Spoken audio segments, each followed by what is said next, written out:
तेव्हा भगवान शंकरांनी पांडुरंगाला सांगितलं, आपल्याला काही बदल करता येत नाही, पण आपणच दोघं यांच्या पोटी जन्माला जाऊ. तुका म्हणे चित्त झाली निर्मळ, येऊनी गोपाळ राहीत येथे. तल्लीन झाले भजनामध्ये. त्यांना काहीतरी एक लख प्रकाश आहे. त्यांनी वळून पाहिलं तर प्रत्यक्ष पांडुरंग परमात्मा त्यांना दिसले. पण मानकोजी महाराजाच्या मनात येऊन जायचं, हे आपला मोठा भाऊ वारीला जातोय आणि काम तर काहीच करीत नाही. पांडुरंगे सत्य केला अनुग्रह, निरसवनी संधी बुद्धिभेद, आणि जीवशिवा शेज रचिली आनंदे, आवटावे पदी आरोहण. नाकाला कापूस लावता श्वास चालत नाही, पण तोंडानं भगवंताचं नाम चालू आहे. जात आणि धर्म ही व्यवस्था आहे, ही विकृती नाही. मुसलमानाच्या तोंडातून पहिल्यांदा शब्द नेला, अभी ये बोले ब्रह्मचारी थे, इसके लिए ब्रह्मचारी के लेने के लिए वो ब्रह्मचारी आ गए. हे लय मोठ्या घराण्यातला पोरगा आहे, त्याच मलाच लाज वाटायची. तरी म्हणायचं ही मोठ्या घराण्यातला पोरगा आहे.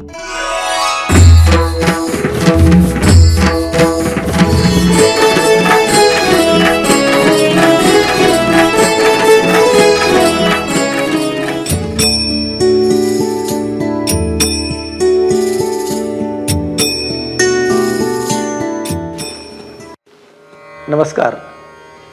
जगभरातील कुठलीही संस्कृती, त्या ठिकाणच्या परंपरा, त्या ठिकाणचे रीतिरिवाज, त्या ठिकाणच्या धर्मसंकल्पना आणि त्या ठिकाणचे संप्रदाय यामुळे समृद्ध झालेली आहे. आपण महाराष्ट्रात राहतो. महाराष्ट्र ही संतांची भूमी आहे असं आवर्जून सांगितलं जातं. कारण महाराष्ट्रामध्ये संतांनी आपल्या विचारांची पेरणी करत सर्वसामान्यांच्या जीवनाला एक विशिष्ट असा आकार दिलेला आहे. म्हणूनच आज आपण एक नवी मालिका सुरू करत आहोत. महाराष्ट्रामध्ये ज्ञानेश्वरांनी वारकरी संप्रदायाचा पाया घातला. एकनाथ, तुकाराम यासारख्या महनीय संतांनी समृद्ध केला. 12व्या-13व्या शतकामध्ये जो हा वारकरी संप्रदाय उदयास आला, त्याचा आता वटवृक्ष झालेला आहे. या वटवृक्षाच्या छायेखाली अनेक संत मंडळी समाजाला विशिष्ट प्रकारची दिशा देत असतात. संप्रदायामध्ये अनेक संत परंपराही आहेत. अनेक समृद्ध अशा संत परंपरांचा आपण या मालिकेच्या माध्यमातून आढावा घेणार आहोत. इतिहास जेव्हा लिहिला जाईल, संप्रदायाचा जेव्हा अभ्यास केला जाईल, त्या वेळेला आपल्याला या मालिकेच्या रूपानं एक ऐतिहासिक दस्तऐवज उपलब्ध होणार आहे. आणि म्हणूनच आज आपण महाराष्ट्रातील वारकरी समृद्ध अशा संत परंपरांचा मागोवा घेणार आहोत. आज महाराष्ट्रातील अत्यंत समृद्ध अशी संत परंपरा आम्ही घेऊन येत आहोत. बोधले संत परंपरा, ज्यांच्या नावातच बोध आहे. ही परंपरा शेकडो वर्षापासून महाराष्ट्रातील सर्वसामान्यांच्या जीवनामध्ये अत्यंत सुंदर अशा जीवनाचे अंकुर प्रगट व्हावेत यासाठी प्रयत्नशील आहे. या समृद्ध अशा परंपरेचे पाईक असलेले आदरणीय प्रकाश महाराज बोधले आपल्यासोबत आहेत. आपलं या ठिकाणी मी स्वागत करतो. नमस्कार. रामकृष्ण महाराज, आपली बोधले घराण्याची संत परंपरा अत्यंत समृद्ध आहे. अनेक गावागावामधून या संत परंपरेचे पाईक आपल्याला दिसून येतात. या परंपरेची सुरुवात कशी झाली याचा आम्हाला आपण कृपया परिचय करून द्यावा अशी विनंती करतो. रामकृष्ण हरी. बोधले महाराजांची परंपरा ही जगद्गुरु तुकाराम महाराजांच्या समकालीन असलेली परंपरा आहे. मुळात हे घराणं कऱ्हा नदीच्या तीरावर असलेलं जे सासवड गाव आहे आणि ज्या गावामध्ये संत सोपान काका महाराजांची समाधी आहे, अशा सासवड गावचे जगताप घराणं तिथं खूप मोठं आहे. पूर्वी दुष्काळ पडला आणि म्हणून त्यातील भानुदास जगताप नावाचे, त्यांच्या लक्षात आलं की आता इकडल्या भागात गुराला चारा नाही, पाणी नाही, मला धनधान्य नाही, म्हणून काही लोकांचा समूह घेऊन ते मराठवाड्याकडे निघाले. येता येता त्यांचा बार्शी येथे भगवंताच्या मंदिरात मुक्काम झाला आणि पुढे ते वाटचाल करत असताना त्यांना योगायोगाने नदीला खळखळ वाहणारं पाणी आणि त्या ठिकाणी हिरवगार असं वातावरण दिसलं आणि त्यांच्या लक्षात आलं की गुराढोराला पाणी आणि चारा मिळेल आणि आपण इथंच राहू. पण त्या काळात परिस्थिती अशी निर्माण झालेली होती की मोगलाईचा काळ होता, त्याच्यामुळे इकडं खूप जुलूम असायचा. अशा वेळी हे भानुदास जगताप तिथं गेलेले होते. त्यांनी पाहिलं गाव आता ओस पडलेलं आहे, फार थोडी घरं इथं राहिलेली आहेत आणि त्या गावाचं नाव धामणगाव आहे.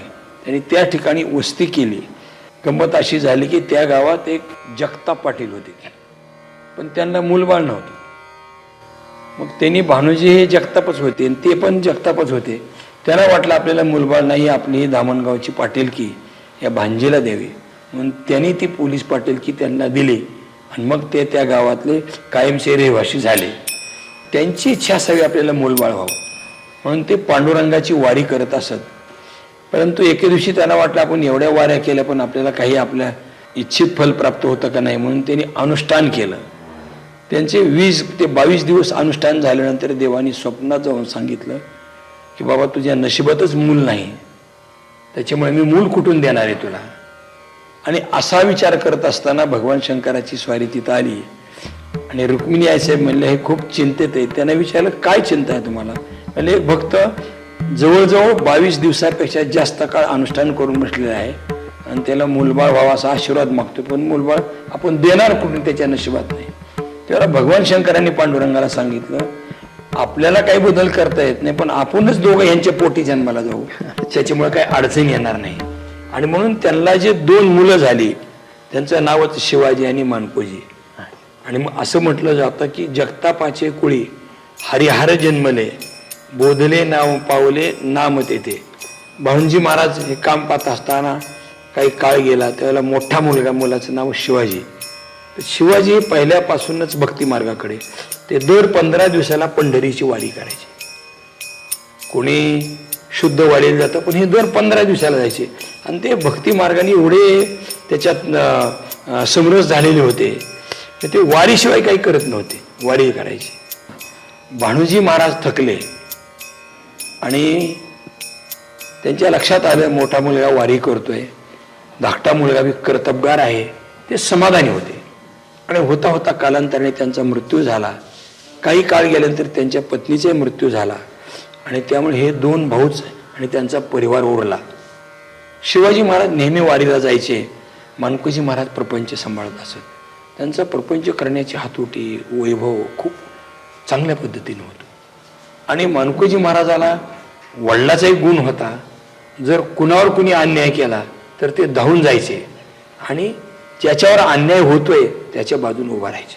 पण मानकोजी महाराजाच्या मनात येऊन जायचं की आपला मोठा भाऊ वारीला जातोय आणि काम तर काहीच करीत नाही, असं कधीतरी वाटतं. पण कसं असते, ज्या घरातला माणूस टाळकरी ते घरात जरा दबून वागतो, त्याला वाटतं सप्त्याला जायचे, काकड्याला जायचे, भजनाला जायचे, तेव्हा ते जरा एवढं काही कारभाराच्या नादी लागणार नाही. आणि मग अशी परिस्थिती त्यांची असायची. पण एके दिवशी मानकोजी महाराजांनी सांगितलं की अरे दादा तुम्ही वारीला जाताय, ही गोष्ट खरी आहे, पण माझी सुद्धा इच्छा आहे की त्या पांडुरंगाला मी पाहावं. असं म्हणता म्हणता काही काळ गेला. एके दिवशी असा योग आला, वैशाख शुद्ध दशमी होती आणि त्या दिवशी शिवाजी भोसले महाराज भजन करत असताना तल्लीन झाले भजनामध्ये.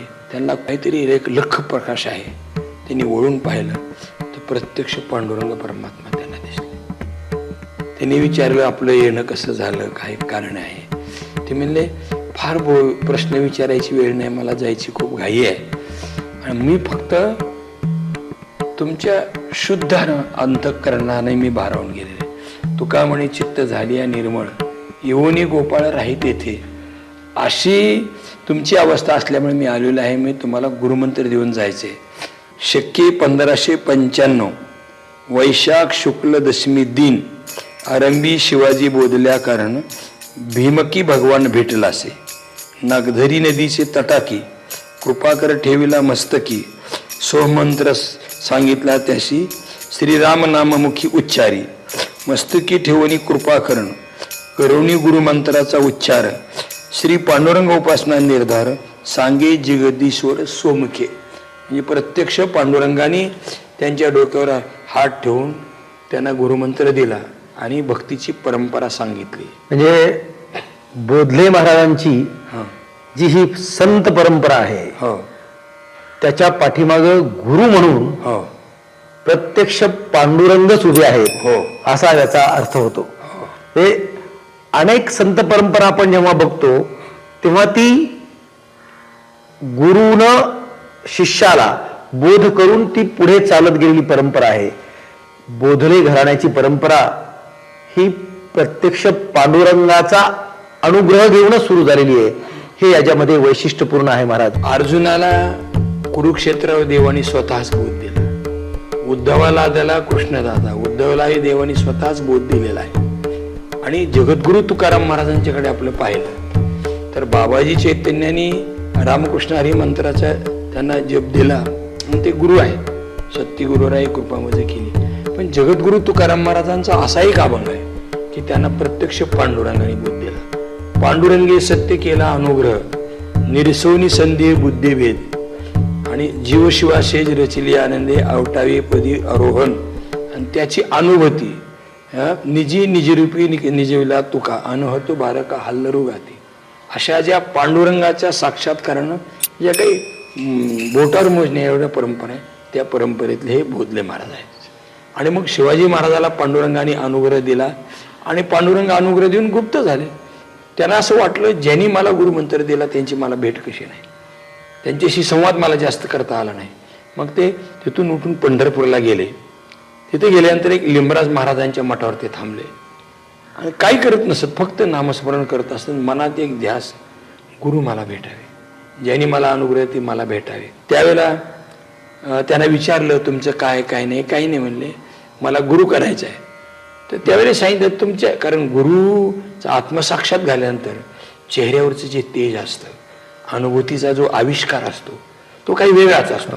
त्यांनी सांगितलं तुम्हाला गुरुमंत्र मिळालेला आणि पांडुरंगच तुमचा गुरु आहे. त्यांना बोलल्यानंतर ते अनुभवाला आला. पण म्हणले मला त्याचं भेट व्हायला पाहिजे. मंदिरात गेले आणि भगवंताला विनंती केली, देवा मी जर कुणाला मी सांगायला लागलो की पांडुरंगाने मला गुरुमंत्र दिलाय तरी लोकांना खरं वाटणार नाही, कोणीतरी साक्षीदार पाहिजे. लिंबराज महाराज होते त्यावेळेला प्रत्यक्ष पांडुरंग परमात्मा रुक्मिणीसह प्रकट झाले आणि बोधले महाराजाला भेट दिली आणि त्यांनी सांगितलं तुला मी बोध दिलेला आहे आणि म्हणून इथून पुढे यांना बोधले म्हणत जा. आवडीने प्रभूने तयाशी बोधले. जगताप हे आडनाव हो तेव्हापासून बदललं आणि जगतापाचे मानकोजी महाराज शिवाजी महाराज बोधले. अशा पद्धतीनं ते घराणं पांडुरंगानं सांगितलं की आता तुम्ही बोध करा.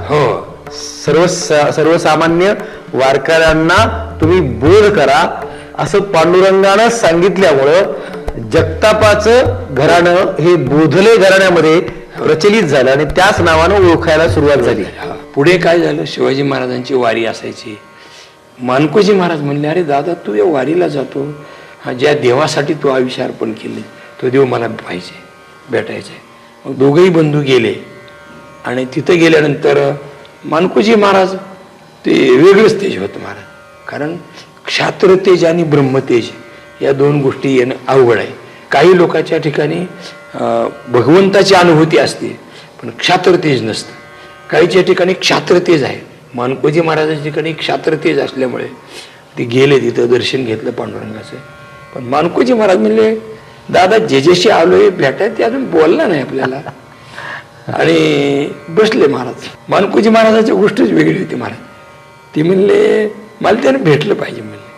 मी दामणगावचा पाटील आहे म्हणले आणि पांडुरंग परमात्मा सुद्धा पंढरपूरचा पाटील. आपल्याकडे नियम आहे म्हणले एका गावाचा दुसरा पाटील आला तर त्या गावच्या पाटलाने त्याला भेटलं पाहिजे असा नियम आहे. आणि अनुष्ठान करून बसले महाराज. आणि आता आपण जे नामदेव पारी ओलांडून आत गेल्यानंतर हौद आहे त्याच्या उजव्या बाजूला एक मारुतीचे वा आणि त्या वावरीमध्ये महाराज अनुष्ठान करून बसले संत मानकोजी महाराज. आणि मग देवाने गायीच्या रूपाने भेट दिली त्यांना. तर हे तसे पराक्रमीच ते म्हणले असलं मला चालत नाही. मी म्हणले देवा मला तू सगुण रूपाने भेट दिली पाहिजे. आणि म्हणून आजही आपण तिथे गेलो तर ते ठिकाण आहे. मानकोजी महाराजाला पांडुरंगाने सगुण रूपाने प्रगट होऊन भेट दिली. त्यांना महाराजांनी बोध केला पांडुरंगाने आणि सांगितलं आता तुम्ही पण बोधलेच एक. आणि मानकोजी महाराजालाही बोधले नाव दिले देवा. म्हणजे दोन्ही बंधूला बोधले नाव हे पांडुरंगाने दिलेलं आहे. अच्छा महाराज एक आता प्रश्न असा निर्माण होतो की आता दोन्ही बोधले, हो एक मानकोजी बोधले लहाने भाऊ हो आणि मोठे भाऊ शिवाजी महाराज बोधले. हो दोघांनाही पांडुरंगानं अनुग्रह दिला हो आणि ह्या दोघांचाही पुढे जो विस्तार झालेला आहे हो. त्याच्याबद्दल आपण आम्हाला थोडस माहिती सांगावी. मानकोजी महाराजाला पण 3 मुलं. थोरले लखमोजी, दुसरे यमाजी आणि तिसरे विठोजी. आणि शिवाजी महाराजाला 3 मुलं. त्या थोरल्याचं नाव शंकरोजी. अशी 6 मुलं ह्या परिवार असा सगळा चाललेला भक्ती मार्गानं. शिवाजी महाराजाच्या मंडळीचं नाव म्हाळसाबाई. कथा कीर्तनाच्या रूपानं हरिभजनानं हे रंगलेले असायचे. पुढे पुढे काय झालं, शिवाजी महाराजांच्या लक्षात आलं की आता आपला शेवटचा काळ आलेला आहे. त्यांनी त्यांच्या जीवनातले अनेक चमत्कार आहेत पण आपल्याला तेवढा वेळ घ्यायचा नाही. त्याचा हा स्वतंत्र ग्रंथ आहे. मी आपण ग्रंथ पुढे का मांडला, हा 30 अध्यायाचा ग्रंथ आहे आणि हा जुना ग्रंथ आहे. त्याच्यामध्ये शिवाजी महाराजांच्या जीवनात काय चमत्कार झाले, मानकोजी महाराजांच्या जीवनात काय चमत्कार झाले हे वर्णन आहे. शिवाजी महाराजांचा हा अभंगाचा गाथा आहे. त्यांनी 500 अभंग लिहिले. मानकोजी महाराजांचा सुद्धा अभंगाचा गाथा आहे आणि मानकोजी महाराजांचं सुद्धा स्वतंत्र चरित्र आहे. त्या चरित्रामध्ये 25 अध्याय आहेत आणि त्याचं नाव आहे बोध लीलांबरी नावाचा ग्रंथ. अच्छा. आणि खूप शिवाजी महाराज एकदा वारीला गेले. वारीला गेल्यानंतर नदीला पूर आलेला होता. लोक म्हणले जायचं कसं पलीकडं. ते म्हणले पांडुरंगावर विश्वास ठेवा, पांडुरंग भवसागरातून तारतो, मग आपल्याला पाण्यातून का तारत नाही. मग त्यांनी तशीच दिंडीमध्ये घातली. भगवंताला काळजी पडली. भगवंताने या सगळ्याला असं खाली काय धरलं देवाला माहिती, ते पलीकडं कोरडे गेले. मग महाराज म्हणले अरे आपण असं का म्हणता, भवसागर तरता कारदे करीत असा चिंता, पहिले उभा दाता कटीकर ठेवून त्याचे पायी घाला मिठी, मोल निघे जगजेठी, भावा एकासाठी खांदा वाही आपल्या. असे खूप खूप त्यांचे जीवनातले चमत्कार आहेत. मानकोजी महाराजांच्या जीवनातले चमत्कार आहेत. मग शिवाजी महाराजांचा असा काळ जाता जाता त्यांच्या लक्षात आलं की आपला पुढचा शेवटचा काळ आहे. त्यांनी भावाला बोलून घेतलं, सगळ्याला सांगितलं आता मला जायचे. पण तिथं गंमत अशी झाली, शिवाजी महाराज आता पूर्वी संत पुरुषाला आपलं कळत होतं काय ते आपल्याला जायचे. हे फक्त त्यांच्या पत्नीने ऐकलं शिवाजी महाराजांच्या की आपले पती जाणार आहेत. त्यांनी लगेच हळदी कुंकू घेतलं आणि तुळशीजवळ गेल्या, हळदी कुंकू लावलं आणि देवाला सांगितलं देवा मला पतीच्या आत मला जात झालं. ह्या गोष्टी पुराणात आपल्या कसं तरी वाटतात पण अलीकडे प्रत्यक्ष उदाहरण वैकुंठवासी पूज्य धुंडा महाराज हे वैकुंठ हे आम्ही डोळ्यानं पाहिलेले सगळं आणि अनेकांनी पाहिले.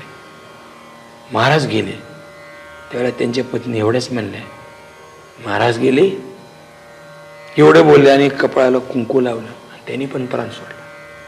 ही आजच्या काळातली गोष्ट आहे. हे देगलूरकर घराणं, आज आपण चैतन्य महाराज आहे, चंद्रशेखर महाराज, चैतन्य महाराजाचे आजोबा आणि पंढरीमध्ये जी मिरवणूक झाली ती दोघांची मिळून झाली आणि दोघाला एका वेळी अंत्यसंस्कार केला. हो म्हणजे आपण हे पुराणातल्या उदाहरणाबद्दल आपल्याला कधीतरी मनात असं वाटतं असं शकतं का, पण आजही ते असू शकतं. तसं शिवाजी महाराजाच्या पत्नीने प्राण सोडला आणि मग शिवाजी महाराजांनी देवाला प्रार्थना केली की देवा माझी अशी इच्छा आहे पांडुरंगा, आता तू सगळ्या ऋषी मुनी सहित यावं आणि माझ्या शेवटच्या वेळेला.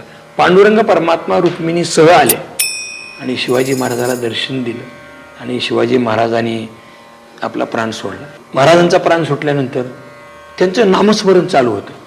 लोकांच्या लक्षात येणार, या अभंगात सगळं वर्णन आले. लोकांच्या लक्षात येणार म्हणे शिवाजी मेले का गेले हे कळे ना.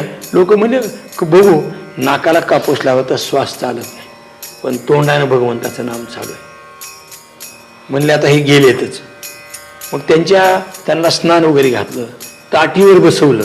हे अभंगच सगळे प्रत्यक्ष ताटीमधून सुद्धा विठ्ठल नामाचा ध्वनी निघत राहिला आणि त्यांनी नंतर त्यांच्यावर अंत्यसंस्कार करेल, अग्नीमधून विठ्ठल नामाचा घोष होता. त्यांची रक्षा सावडली तर रक्षामधून सुद्धा विठ्ठल नामाचा घोष होता. पण त्यांनी आपल्या भावाला सगळ्याला सांगितलं होतं, माझी समाधी बांधू नका, माझ्या आस्ती आहेत ते चंद्रभागेत सोडा. आणि मग पुढे काय झालं, मानकोजी महाराजांचा अधिकार खूपच मोठा. मानकोजी महाराजांच्या पाठीशी पांडुरंग टाळ घेऊन उभा राहायचे प्रत्यक्ष.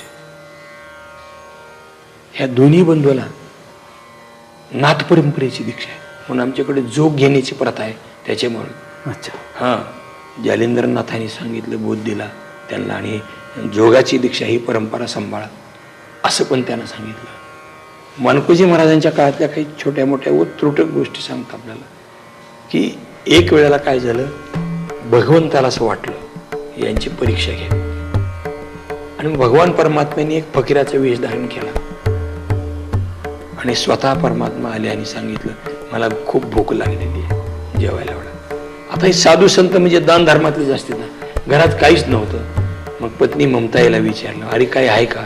थोड्या कन्या होत्या, त्या कन्या शिजवल्या. आणि त्यांनी विचार केला की अर्ध्या कन्या अतिथीला देऊ आणि अर्ध्या कन्या आपण खाऊ, असं ठरवलं.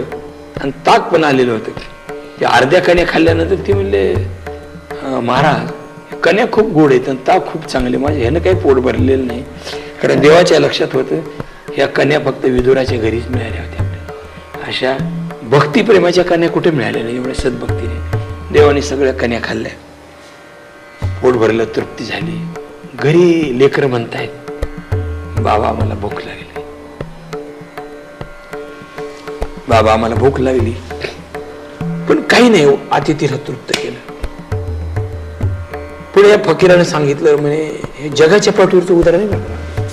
फकीरानं सांगितलं की म्हणे मला आता मी फकीर आहे, पण मला स्वयंपाक करायला रोज कोणीच नाही, तुमची सून मला देतात.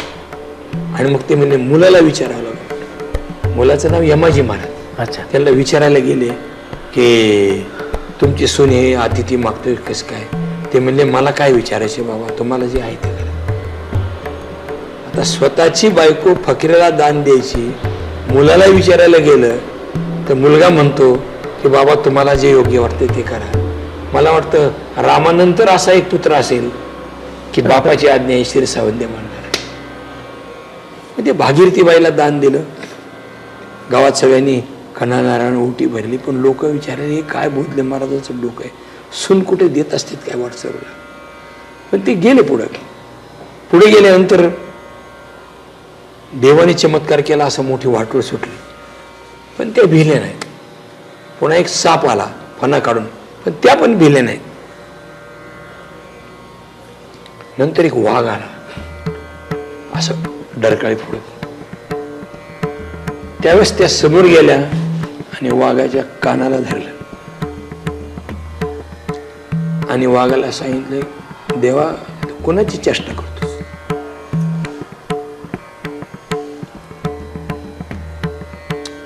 कुणाची चेष्टा करतो? मी एका साधूची सून आहे.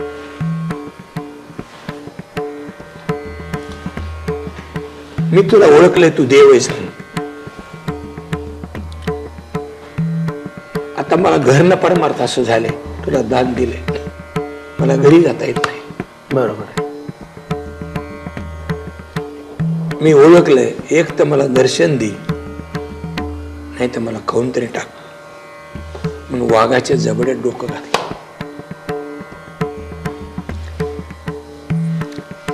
तर वाघाच्या डोळ्यातून गळगळ पाणी आलं. भगवान परमात्मा चतुर्भुज रूपाने प्रगट झाले. त्यावेळेस त्यांनी सांगितलं, भागीरथी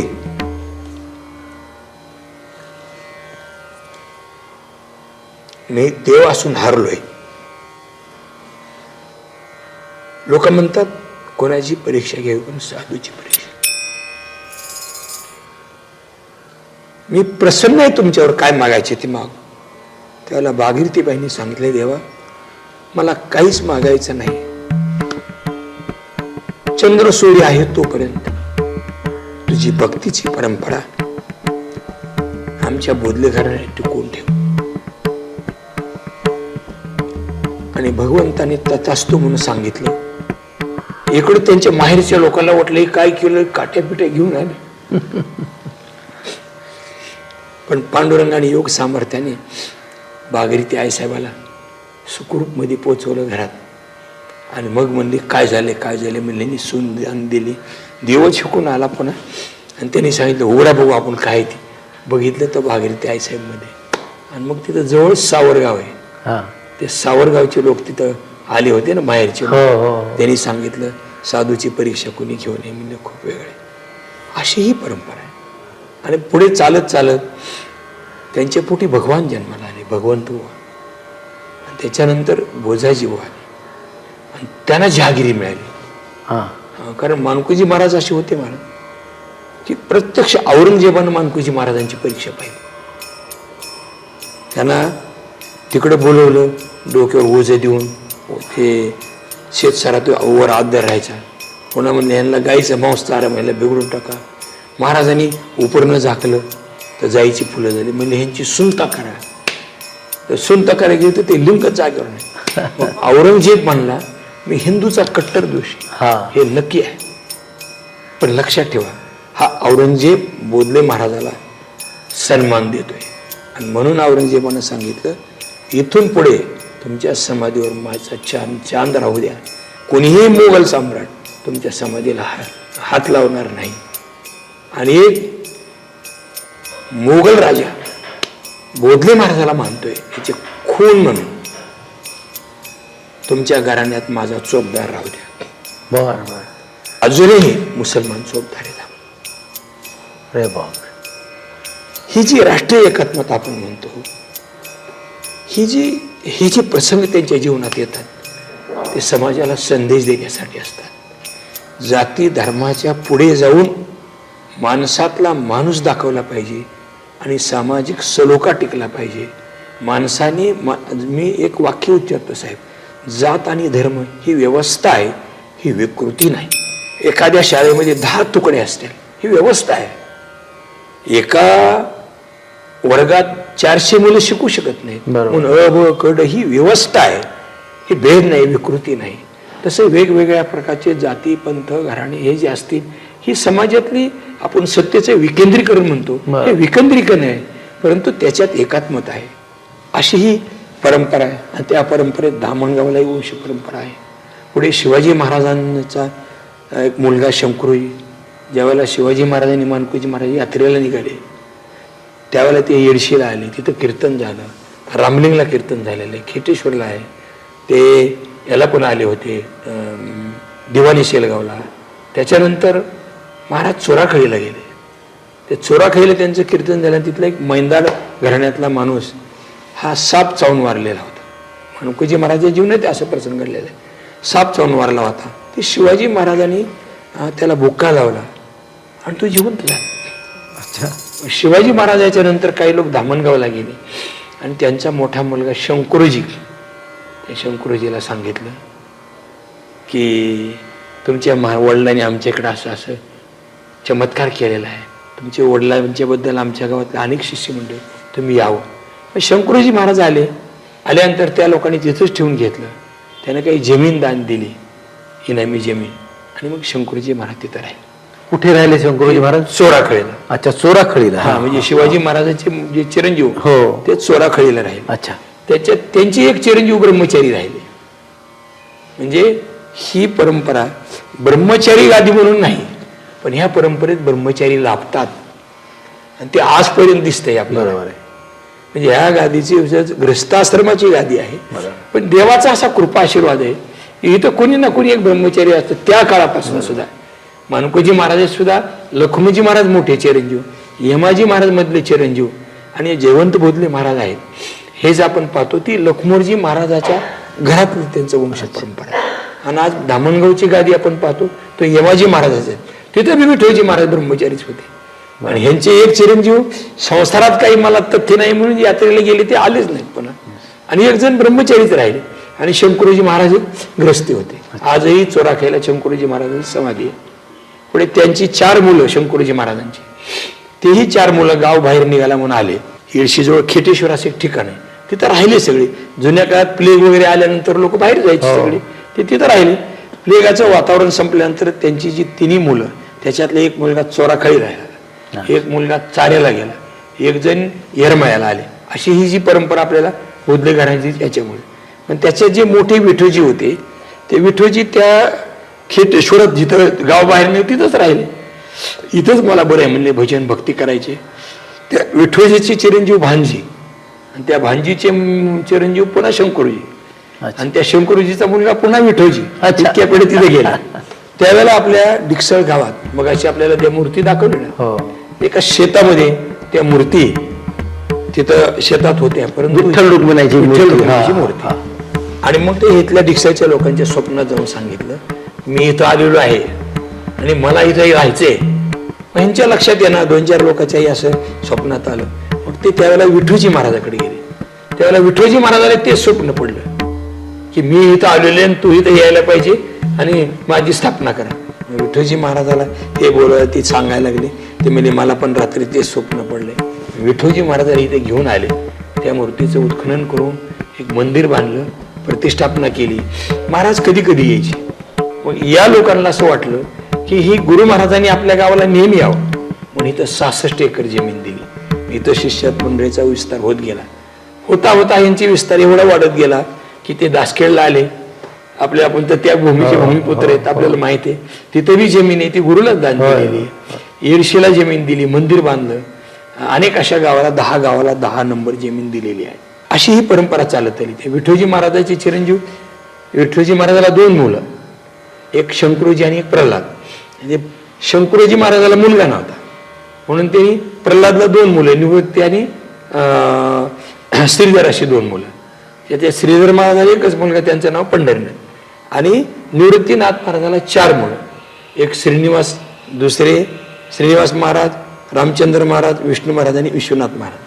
त्याच्यात रामचंद्र बोधले महाराज हे ब्रह्मचारी राहिले. आणि मग सगळे भक्ती मार्गाची त्यांच्याकडेच जबाबदारी आली. आमचे वडील म्हणजे रामचंद्र बोधले महाराजांचे मोठे बंधू, हे दोघंही विद्वान. परंतु इथं आमच्याकडे अशी परंपरा आहे, एक भाऊ जर करायला लागला तर सगळ्यांनी त्यांच्या पाठीशी राहावं, हे परंपरा आहे. आमचे वडील बी खूप कीर्तन करायचे, पाचंगडीला राहत होते. त्यांनी मुस्लिम लोकांना वृत्ती प्रभाकरमध्ये तयार केलेले असे असे अनेक आहेत. तर ते रामचंद्र बोधले महाराज आपण त्यांचं पाहतोय, ते त्यांचं ब्रह्मचारी जीवन होतं, भक्ती मार्गाचं जीवन होतं.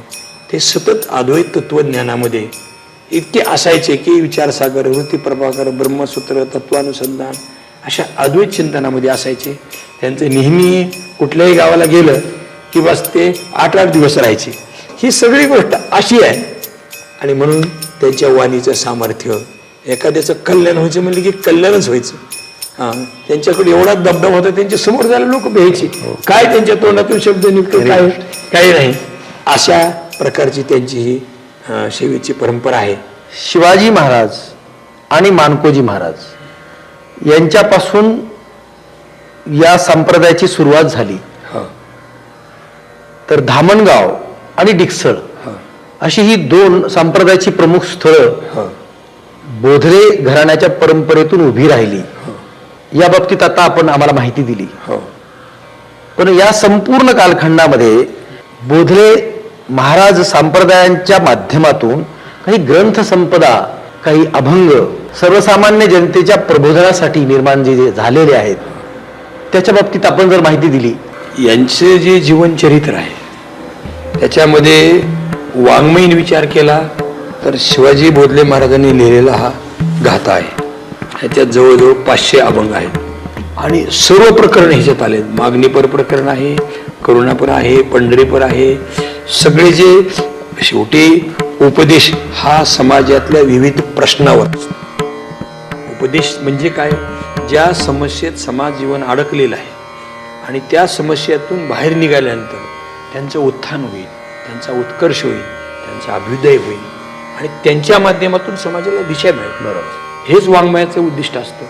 तर तसेच या सर्व प्रकरणं या अभंग गाथ्यामध्ये आलेले आहेत. आणि संत मानकोजी बोधले महाराजांचा गाथा आहे, त्याच्यात भरपूर अभंग आहेत.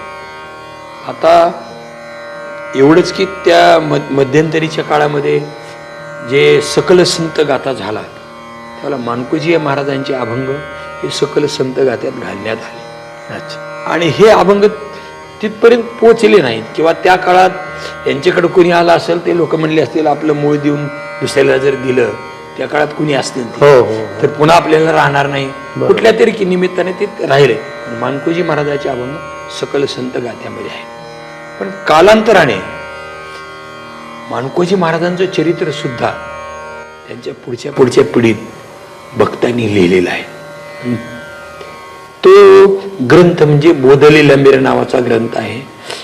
तो 25 अध्यायाचा ग्रंथ आहे. मानकोजी महाराजाचं सर्वांगानं ज्ञानानं भक्तीनं सामाजिक अंगानं विविध अंगानं कसं त्यांचं जीवन आहे, त्यांचे चमत्कार काय, त्यांच्या काय गोष्टी आहेत, त्यांचं शेवटी संतचे जे भगवान म्हणतात ते मज प्राणाही परवते आवडती का निरुते जे भक्त चरित्रात प्रशंसित. भक्ताची चरित्राची प्रशंसा करतात ते मला प्राणापेक्षा प्रिय आवडतात. त्याच्यातला भाव मला असा वाटतो. देवाचे चरित्र वैभवाचं असतं आणि संतांचे चरित्र हे त्यागाचं असतं. या दोन्हीतला फरक आहे. आपण पांडुरंगाचं वर्णन करायला लागलो तर भीमातिरी एक वसिले नगर त्याचे नाव पंढरपूर रे तेथील मोकाशी चार भुजाती अशी बायला 16,000 रे असं सगळं पाहून त्या परमात्म्याचं रूपाचं वर्णन केलं तर किरीट कुंडली मंडित श्रीमुखाती सुंदर शोभत गळा वैजयंती डुल्लत हार मिळत तुळशीचा असं वैभव. देवाचं वर्णन कुठेही वैभवाचं आणि संतांचं वर्णन त्यागाच आहे. बरोबर. म्हणजे त्यांच्या घरी खायला अन्न नव्हतं, मुलं उपाशी राहत होती किंवा समाजाचा प्रचंड विरोध होता, पण त्याने भक्ती मार्ग टिकवला. मग समाजाला देवाचं वर्णन जे आहे ते ऐकून वैभव नाही मिळवायचं, समाज वैभवी नाही करायचा, तर समाजाला प्राप्त परिस्थितीमध्ये येणाऱ्या आयुष्यातल्या चढउतारामध्ये आपण कसं स्थिर राहायचं हे शिकवण संतांच्या चरित्रातून मिळते. आणि मग भगवान म्हणतात समाज व्यवस्था नीट राहायची असेल तर संतांचं चरित्र असलं पाहिजे. आणि माझ्या संतांचं चरित्र जे ऐकतात भगवान म्हणतात मला ती प्राणापेक्षा प्रिय आहे. वा, छान. महाराज, आम्ही लहानपणापासून रामचंद्र महाराज बोधलेंना आबांना खूप जवळून पाहिलं. आबांना पाहणाऱ्या प्रत्येक माणसाला आबांच्या चेहऱ्यामध्ये निस्सीम शांती दिसत होती. आणि त्यांच्या प्रत्येक वागणुकीमध्ये प्रेम झळकत होतं. ज्यावेळेला जे बोलायचे त्यावेळेला त्या घटना घडायच्या हे सर्व श्रुत होतं. त्यामुळे आबाला बोलत असताना किंवा आबांशी चर्चा करत असताना सर्व भक्तगण अतिशय जपून चर्चा करायचा. आबांचं जे कार्य होतं त्यांचा जो त्यांनी या संप्रदायाचा विस्तार केला, हा विस्तार करत असताना आबांनी तुमच्या रूपानं पुन्हा एकदा आम्हा सगळ्यांना एक गुरु उपलब्ध करून दिले. आपण आमचे सगळ्यांचे गुरु झालात. आम्हाला सगळ्यांना एक प्रसंग आठवतो की आबा शेवटच्या क्षणी जात असताना तो तुमच्याच मुखातून सगळ्यांनी ऐकावा अशी माझी स्वतःची मनोधारणा आहे. तर आबांचा शेवटचा प्रसंग आपण जर सगळ्यांना सांगितला तर मग तुमच्या तिथपासून पुढच्या प्रवासाला आपण या ठिकाणी सुरुवात करूया. आबांचं जीवन हे असं होतं. तयाचे विसार शब्द सुखे म्हणू येते वेद ते सदैव सच्चिदानंद कानवा. आपण आता म्हटल्याप्रमाणे त्यांच्या मुखातून कुठलाही शब्द निघाला तरी तो शब्द आकारच धारण करायचा, असे हजारो लोकांचे अनुभव आहेत. आणि त्या आबांना शेवटी थोडंसं शारीरिक त्रास झाला म्हणून त्यांना बार्शीच्या दवाखान्यात नेलं. 28 दिवस आबा तिथं होते. आम्ही सेवा म्हणून तिथं राहायचोच. आणि आबांच्या काळात तर काय रोज आबांचं स्नान तिथे पुढे आपण बोलणारच होते. तर ते पुन्हा त्यानं घरी आणण्यात आलं आबांना. इथं मठात पलीकडे विठ्ठल मंदिराच्या मठात आणि आमच्या सगळ्यांची घरं तिथंच आहेत समोर पूर्वी. तर आबा असं क्वार्टर झोपलेले होते. दुपारची वेळ होती, 1-1:30 वाजायची वेळ असेल. आश्विन वद्य अष्टमी वार सोमवार असा दिवस होता. तेवढ्यात त्या विठ्ठल मंदिराच्या शिखरावर एक वानर येऊन बसलं. ते वानर अधूनमधून भोभकार करायचं. आबाचे पाय गाड पण पडलेले होते. आता आपण काय होते शेवटी पाय थंड झाले म्हणजे शरीरातला जो अग्नितत्व आहे ते आता शिथिल झालेलं असं ते बरं राहतं ना, ही प्रक्रिया आहे. पण त्यांचं प्राणोत्क्रमण काही होत नव्हतं. पण एक 10-15 मिनिटाचा काळ गेला की वर शिखरावर असलेले जे वानर आहे ते खाली आले आणि आम्ही सगळे बसलेलो होतो.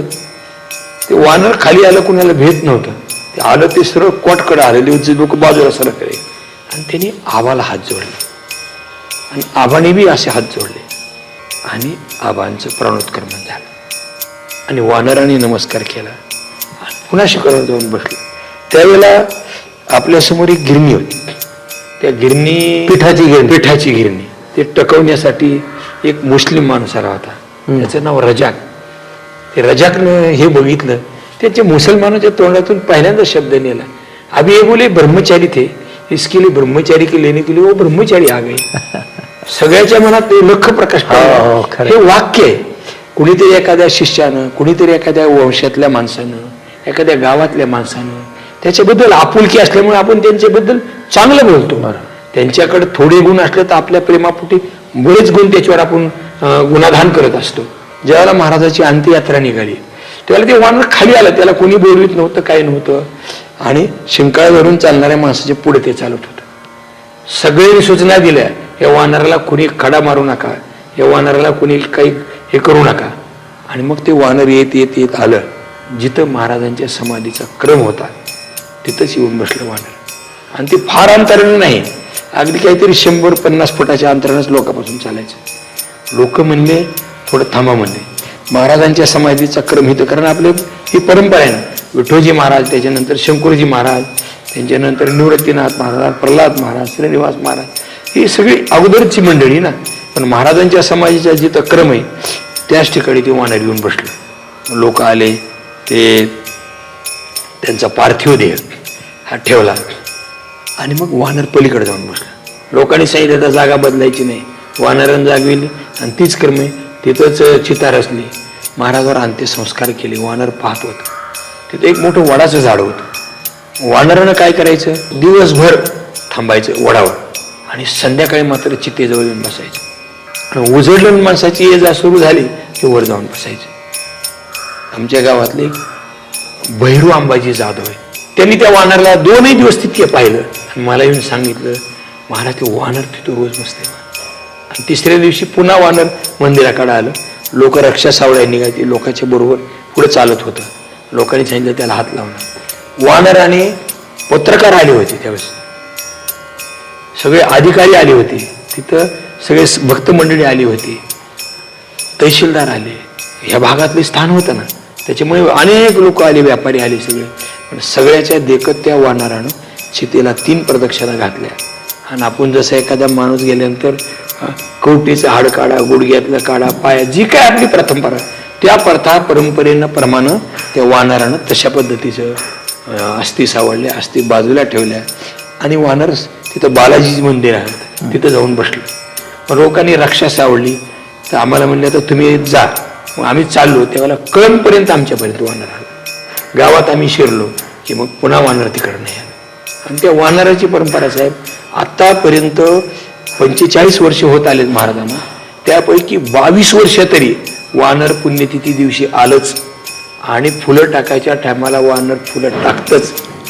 45 पैकी 22 वर्ष तर असं झाले. असा त्यांचा शेवटचा प्रसंग आहे. मग लोकांच्या लक्षात आलं हे खूप काही वेगळे. नंतर ही संस्था निर्माण झाली.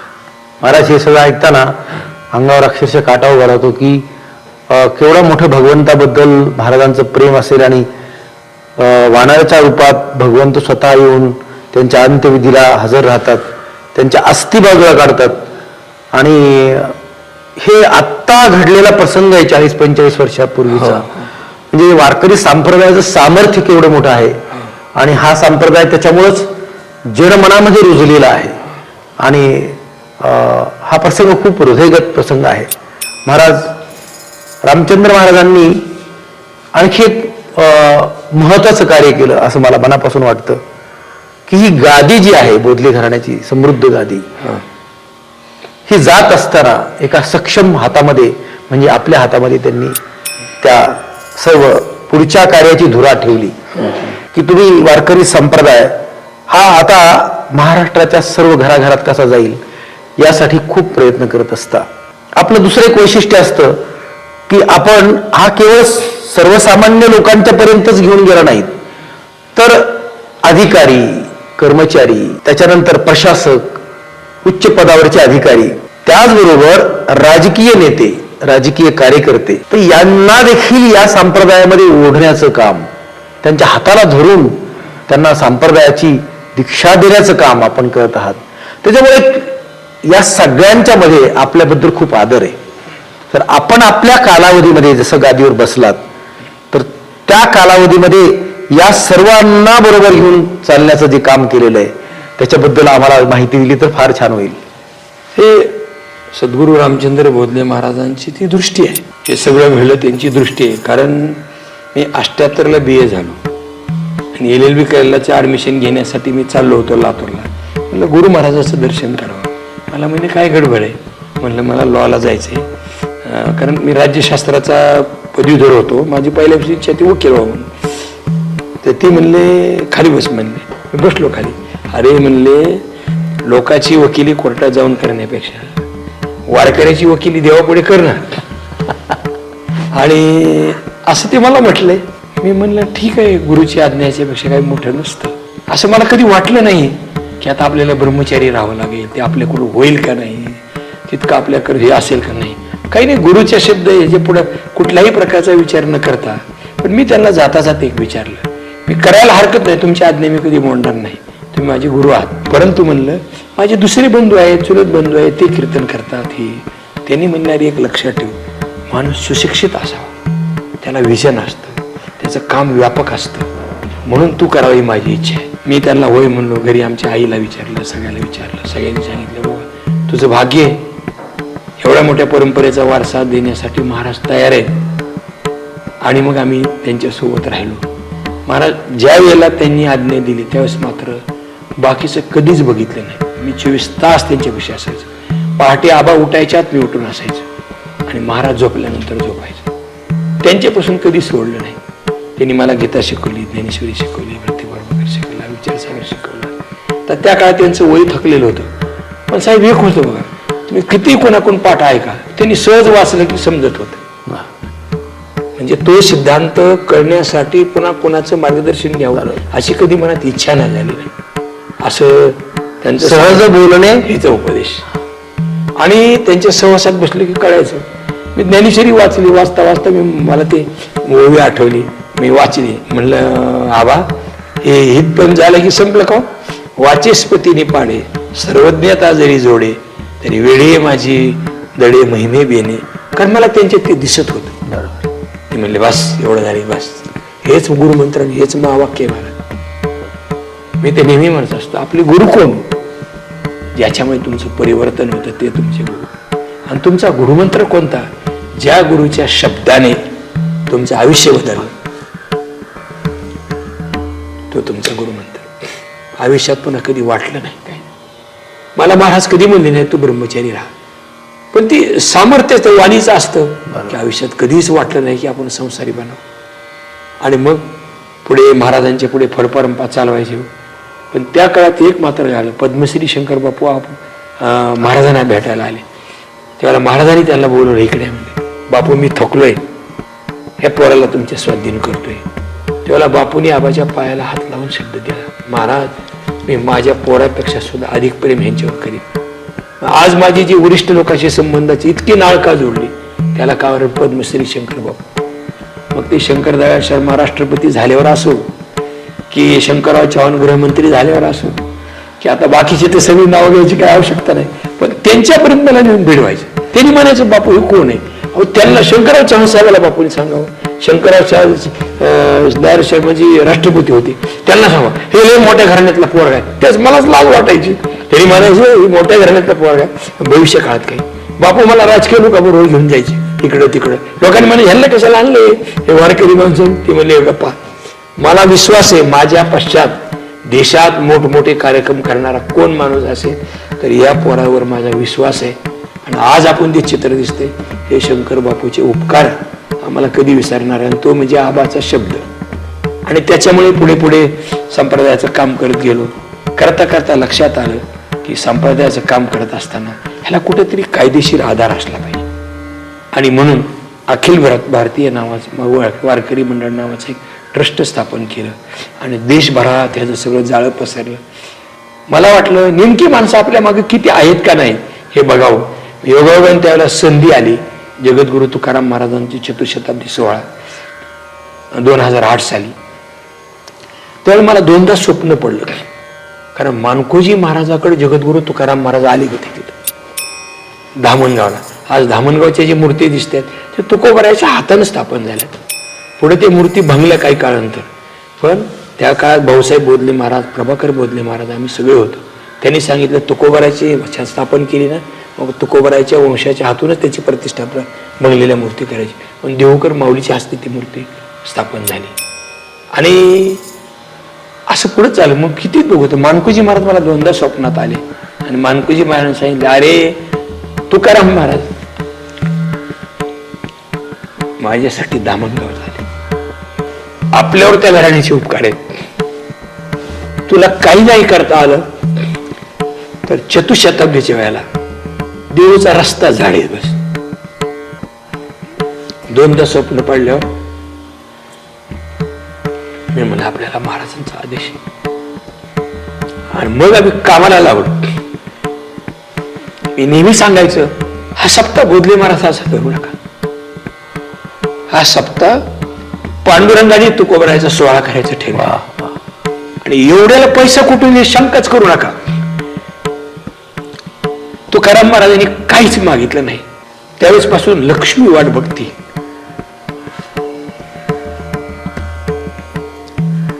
की माझ्या तुकोबाचा सोहळा करायला मला कधी संधी मिळेल. अक्षरशः महाराष्ट्रातला एक जिल्हा राहिला नाही की भारतातला एक प्रांत राहिला नाही, एवढी लोक सगळे. प्रत्येक तालुक्याला मंडप, प्रत्येक जिल्ह्याला मंडप, प्रत्येक प्रांताला मंडप. लोकांना वाटलं अखिल भारतीय असं कोणी म्हणत असतात, अलीकडे मल्टी स्टेट आहे म्हणजे बाहेरच्या राज्यात एखादी शाखा झाली की झाली मल्टी स्टेट. मल्टी स्टेट म्हणजे बहुराज्यीय आहे ना, तसं अखिल भारतीय असेल. पण मीडियाच्या लोकांनी प्रत्येक पॅन्डलमध्ये जाऊन विचारायचं, हे आसामचा पॅन्डल, हे तेलंगणा, हे आंध्र आहे, हे कर्नाटक आहे, हे पंजाब आहे. त्यांना विचारायचं आप कैसे आहे. बोधले महाराज हमारे यहाँ आते हैं, हमको गाईडलाईन देते हैं. मग त्यावेळेला पत्रकाराला वाटलं ही गोष्ट खरी. त्यावेळेला इंग्रजी पेपरवाल्याच्या बातम्यात आपल्याकडे बातम्या आहेत. ते मला 2 लाख गाथा इन देहू रिडिंग गाथा, 2 लाख गाथा लोक वाचायला लागले. असा सोहळा प्रतिम झाला, काही कमी पडलं नाही. त्यावेळेला पहिल्या दिवशी ओढाताण झाली, पण देहू संस्थान, आळंदी संस्थान यांनी सांगितलं की महाराज हा तुमचा सप्ताह आहे, तुकोबरायाचा सप्ताह आहे. त्याच्यामुळे देहू संस्थाने 10 लाख रुपये पहिल्या दिवशी काढले. आपल्या आळंदी संस्थांनी, देहू संस्थांनी 5 लाख रुपये दिले. पेपरला बातम्या. विलासराव साहेब म्हणले मी काय देऊ. म्हणलं काही नका देऊ साहेब, एखादा कलेक्टर पुण्याचा माझ्या ओळखीचा असलं तर मला बरं होईल. तुम्हाला आम्हाला बदलायचं आहे. म्हणले कोण ओळखीचा आहे. ते कलेक्टर होते दळवी साहेब. हा, दळवी, चंद्रकांत दळवी. चंद्रकांत दळवी ते बहिणू महाराजाकडे यायचे आणि आमची त्यांची ओळख आहे. योगायोगाने दळवी साहेब कलेक्टर झाले. आता कलेक्टरच आपला मित्र असले मग आम्हाला काय. ते मला म्हणलं महाराज हे काळजीच करायची नाही, माझी मी करतो सगळं. आणि मग सगळं येत गेलं महाराज. सगळ्यांची खूप सहकार्य झालं आणि असा सोहळा त्यावेळेला झाला आणि त्यामुळे देशभरात लोक होत. आणि त्यावेळेला ते पाहून परदेशातले लोक आले. त्याचे आज फोटो आहेत आपल्याकडे. परदेशातून कोण कोण आले, काय काय आले, त्यांनी गाथा वाचताना हे सगळे फोटो. हे कार्य घडून गेले. चैतन्य महाराज, कबीर महाराज हे सगळे मंडळी त्यावेळेस हेच सगळे पुढे होते, सगळं बघायला करायला. महाराज हे तुमच्या हातातून हे काम व्हावं अशी दोन्ही घराण्याची इच्छा होती असं म्हणायला हरकत नाही. एक तुकाराम महाराजांच्या घराणं आणि दुसरं बोधले महाराजांचं घराणं. परंतु हे काम काही सोपं नव्हतं. हा संप्रदाय तुम्ही महाराष्ट्रात नाही तर महाराष्ट्राच्या बाहेर घेऊन गेलात. संपूर्ण भारतामध्ये प्रत्येक राज्यातील लोक त्यावेळेला देहूला आली आणि तो 2 लाख लोक एकाच वेळेला गाथा पारायण करत आहेत. 2 लाख लोक एकाच वेळेला गाथा पारायण करत आहेत. हा अनुभव लोकांनी ज्या वेळेला घेतला त्यावेळेला जगद्गुरु संत तुकाराम महाराजच त्या ठिकाणी अवतीर्ण झाले. असा सर्व जो परिसर आहे तो आसमंत आहे. त्या आसमंतामध्ये तशा पद्धतीचा भाव निर्माण झालेला होता. हे काम आपल्या आयुष्यातलं एक मैलाचा दगड असं संबोधलं तरी हरकत नाही. दिल्लीला देखील आपण एक कार्यक्रम केला, तर त्या वेगवेगळ्या कार्यक्रमाच्या बद्दल आपण अधिक सविस्तरपणे बोलावं. त्याच्यानंतर 2015 साली कैवल्य चक्रवर्ती ज्ञानेश्वर महाराजांच्या ज्ञानेश्वरीचा एक सोहळा करण्याचा योग आला, पारायण सोहळा. त्यावेळेला नेवासा या ठिकाणी माऊलींच्या काळातले सगळे संत बोलवले होते. म्हणजे मुक्ताबाई संस्थान, निवृत्तीनाथ महाराज संस्थान, सोपान काका महाराज संस्थान, असे सगळे संस्थान बोलले. त्यावेळेला प्रशांत स्वरूप हे अध्यक्ष होते देव संस्थानचे. आणि नेवाशाला काय मला म्हणले, महाराज देऊचा केला तर साळंदीचा आपल्याला करावं लागेल. म्हणलं आपली इच्छा. आणि मग 2015 साली हा सोहळा केला.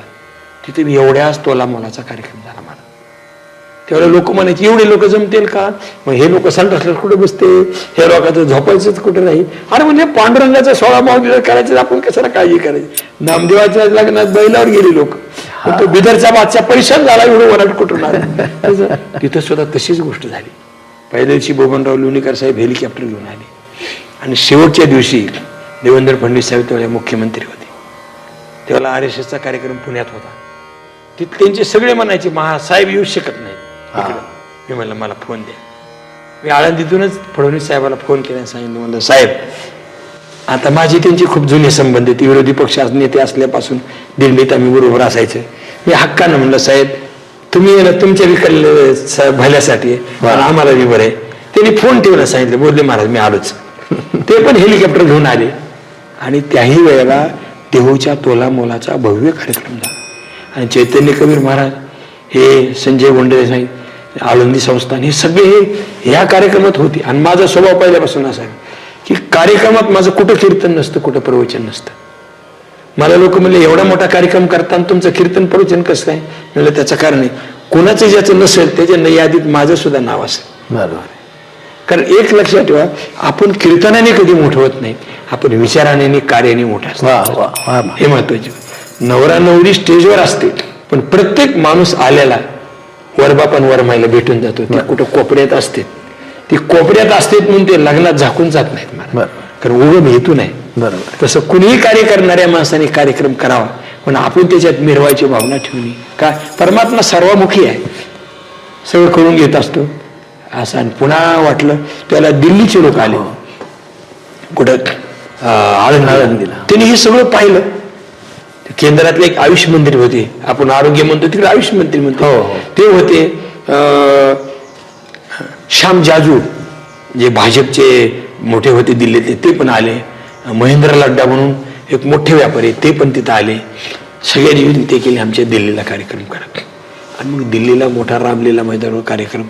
आता कार्यक्रम कसा करावा, योगायोगाने वाटूर फाट्यावर शेगाव पंढरपूरचं उद्घाटन होतं. त्यात गडकरी साहेब होते, त्याच्यात पंकजाताई मुंडे होते, अर्जुन खोतकर होते, आपले रावसाहेब दानवे होते, ही सगळी मंडळी होती. पंकजाताई होत्या आणि आपले सभापती बागडे साहेब, ते बागडे साहेब पण होते, हरिभाऊ बागडे साहेब, ते विधानसभेचे सभापती होते. त्यात मला भाषण करायला गेलं, बाकी तर बोलच, पण भाषण करताना मी गडकरी साहेबाला म्हणलं, साहेब आपल्याकडे खेड्यात लग्नपत्रिका देताना म्हणते हे लग्नपत्रिका घ्या तुम्ही, आम्ही हत्ती घोडी घेऊन येत आहोत, तुम्ही बहुला मांडव घालून तयार राहा. तसं आम्ही महाराष्ट्रातले लोक तिथे येत आहोत, तर तुम्ही बहुला मांडव घालून तयार राहा.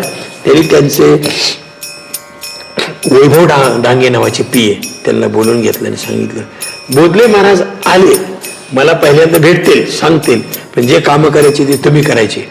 त्याच्यामुळे आम्हाला तिथलं काही अडचणच पडली नाही. कुणाकडे भी गेलं तिथे म्हणजे हो मंत्री जी के एक हमारे फोन आया था, बोधले महाराज को बोलो जल्दी आ गया अंदर आओ. त्याच्यामुळे सगळ्या गोष्टी होत गेल्या. अनेक आपल्यासारखे अधिकारी महाराज, हे काय बोलण्याचा विषय काय महाराज, ह्या सगळ्यांचं जे प्रेम आहे, ह्या प्रेमाची ताकदच. आज लोक म्हणतात की बोधले महाराजांनी दिल्लीच्या रामलीला मैदानावर सप्ताह केला. हा विषय साधारण आहे महाराज. एक सुपारी असते, सुपारीला गणपती समजून जरी लोकांनी हळद कुंकू वाहिलं, ती लोकांची भावना आहे, पण सुपारीला कधी वाटून नये मी गणपती आहे म्हणून. हे लोकांचं प्रेम येतात, त्यात लोकांची श्रद्धा आहे. पण महाराज याला नेतृत्व तुम्ही दिलं, जसं मराठ्यांनी अटके पार झेंडे लावले, म्हणजे त्याला कुणीतरी नेतृत्व दिलं होतं. हो.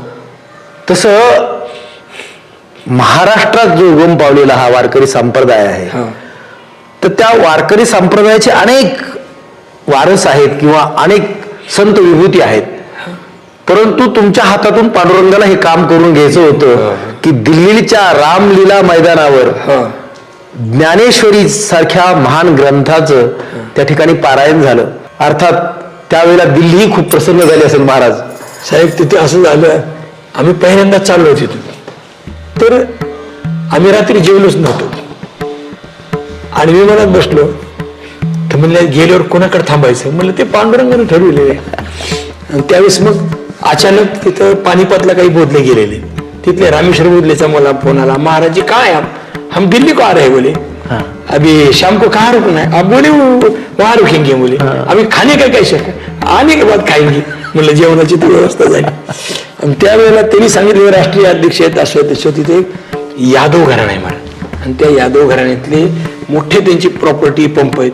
त्यांचे वडील हे राहुल गांधीचे बॉडीगार्ड होते.